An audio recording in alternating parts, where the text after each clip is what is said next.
토트넘이 전반적으로 상승세를 타고 있습니다. 무리뉴 체제에서 치른 두 경기 모두 승리를 얻었습니다. 일단 승리가 고팠던 토트넘으로서는 연승을 이어간다는 이 상황 자체가 굉장히 즐거운 일이죠. 더욱 리그 경기와 UCL 경기 모두 승리를 얻었다는 것은 이후 이어지는 경기들에 대해서 선수들이 보다 집중하고 단합할 수 있는 계기가 마련이 되었습니다. 어느 팀이나 연패에 빠지면 선수들 전체가 무너지게 되어 있습니다. 그리고 서로 실망하고 의심하고 분노하고 여러 가지 감정들이 뒤섞이면서 경기력은 후퇴하게 되어 있죠.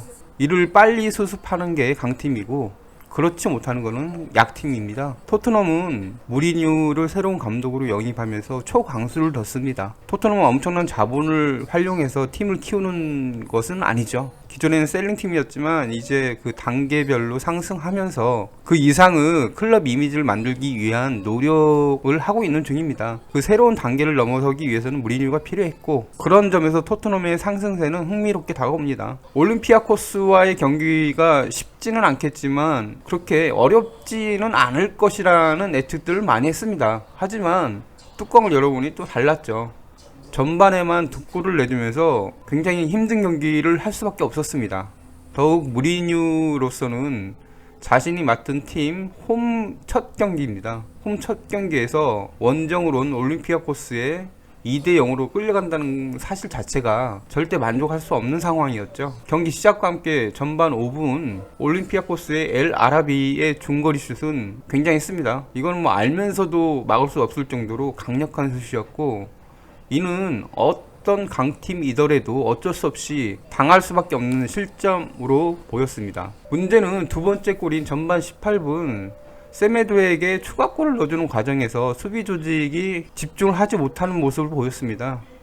그런 부분들은 좀 안타깝죠. 토트넘의 올 시즌 계속 누적되어서 등장하는 수비 조직의 문제가 다시 이번에도 나왔다는 것은 문제가 큽니다. 지난 경기에서도 두 골을 헌납했고 오늘 경기에서도 두 골을 헌납했습니다. 물론 득점이 더 많아서 승리를 얻을 수 있긴 했지만 강팀으로 나아가기 위해서는 수비 조직이 더욱 탄탄해져야 된다는 확신만 서게 만들죠. 부상 중이었던 베르통원이 돌아왔고 경기에는 출전하지 않았지만 다음 리그 경기에는 출전이 가능하다는 점에서 좀 더 짜임새 있는 수비 라인이 갖춰질 가능성도 높아 보입니다. 전반 손흥민의 활약도 좋았습니다. 비록 골로 연결되지는 못했지만 공격을 이끄는 손흥민의 움직임은 날카로웠습니다. 손흥민에게서 쉽게 보이지 않는 헤더가 몇 차례 나왔고 골로 연결될 수도 있었던 상황에서 올림피아코스 골키퍼의 선방에 막히는 장면들은 좀 아쉬웠죠. 그만큼 손흥민은 충분히 역동적이고 매력적인 모습이었습니다. 무리뉴가 대단한 승부사라는 사실은 전반 28분에 다이어를 빼고 에릭센을 집어넣었습니다. 초반에 두 골을 내주면서 이런 상태로는 경기를 뒤집을 수 없다라는 그 판단이 섰던 것이죠. 다이어가 수비형 미드필더 역할을 해줘야 되는 상황에서 두 골을 헌납했다. 이는 문제가 심각하다는 의미이기도 합니다. 그런 점에서 창의적인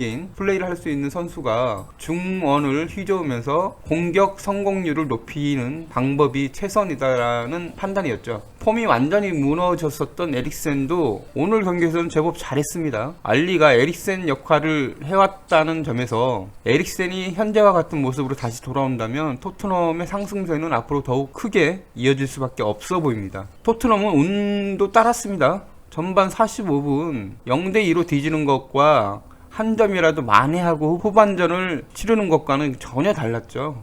그런 점에서 상대의 수비의 실책으로 얻어진 알리의 골은 무척이나 중요했습니다. 헤인이 동점골을 넣으면서 상황은 급변하기 시작했죠. 이 과정에서 볼보위가 보여준 빠른 행동은 무리뉴의 극찬으로 이어졌습니다. 경기 흐름상 그 볼보위의 빠른 행동 하나가 결국 골로 이어졌기 때문이죠. 빠르게 공을 연결해주고 이를 올림피아코스 수비진들이 자리를 잡기도 전에 드로잉을 시작해서 바로 케인으로 연결되어 골로 이어지는 그 모든 과정의 시작점은 볼보위였습니다. 참 볼보위까지 도와주는 경기 경기 승리할 수밖에 없죠. 후반 28분에는 손흥민이 머리로 도움을 주면서 경기를 뒤집었습니다. 알리가 최전방에서 혼전을 거듭하다 띄워준 공을 중앙에 있던 손흥민은 헤더로 살짝 방향을 바꿔 오리에 쪽으로 넘겨줬죠. 공이 넘어오자마자 오리에는 강력한 발리 슛으로 멋진 역전골을 성공시켰습니다. 이 과정에서 손흥민의 그 헤더는 무척이나 중요했죠. 상대 수비가 가득한 상황에서 손흥민의 헤더 패스가 없었다면 이 골은 나올 수가 없었습니다. 구조적으로.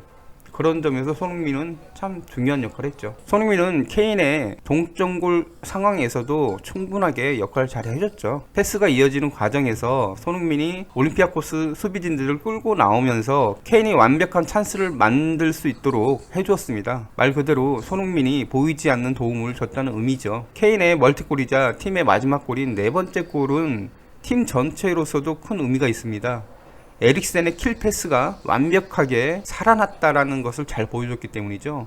에릭센과 케인은 환상호흡을 보였고 이들 조합이 많은 득점을 올려왔다라는 점을 생각해보면 에릭센이 폼이 살아나고 있다는 것은 향후 무리뉴의 토트넘이 상승할 수밖에 없다는 의미로 다가옵니다. 결국 수비 라인의 문제, 결국 그 문제를 풀어내는 게 가장 큰 과제이겠지만 베르통원이 돌아와서 과거의 모습을 다시 찾아준다면 의외로 토트넘은 좋은 모습을 보일 가능성도 높아 보입니다. 단기전에서 강력한 존재감을 보이는 무리뉴가 UCL에서 16강 진출하게 되었습니다. 상대를 분석하고 그에 맞는 전략을 잘 짜는 무리뉴라는 점을 생각해 본다면 UCL에서 의외의 성과가 다시 한번 만들어질 가능성도 높아 보입니다. 무리뉴의 토트넘 의외로 궁합이 잘 맞는 모습입니다. 결국 다음 주 이어질 맨유와의 경기에서 토트넘이 승리를 얻는다면 12월 토트넘은 의외의 상승세로 다시 한번 빅4를 노릴 가능성이 높아 보입니다. 손흥민과 함께하는 무리뉴 과연 어디까지 상승할 수 있을지 기대가 큽니다.